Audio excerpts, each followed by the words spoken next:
នេះគឺជាសកម្មភាពយកឃ្មុំស្បុកទី10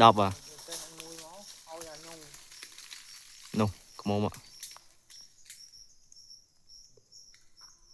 នេះពួកអាពីវាឡើងយកនេះ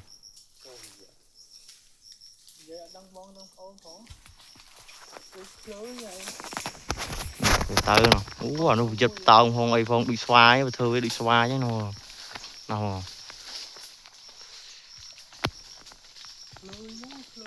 ពួកហ្នឹងវាតឃើញឃ្មុំធំវាចង់យក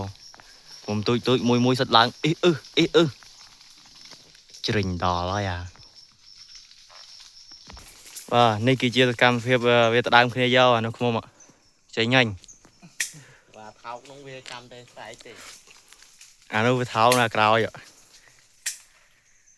ចាខំថតក្បាលពួកវាទៅលោកបានធ្វើអូគេ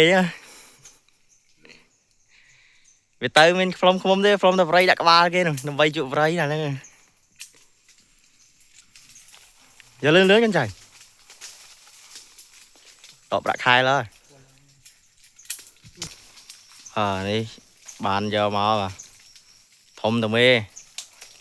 តែសាច់បាទទឹកដូចអាចនេះវាមិនចាmột đại anh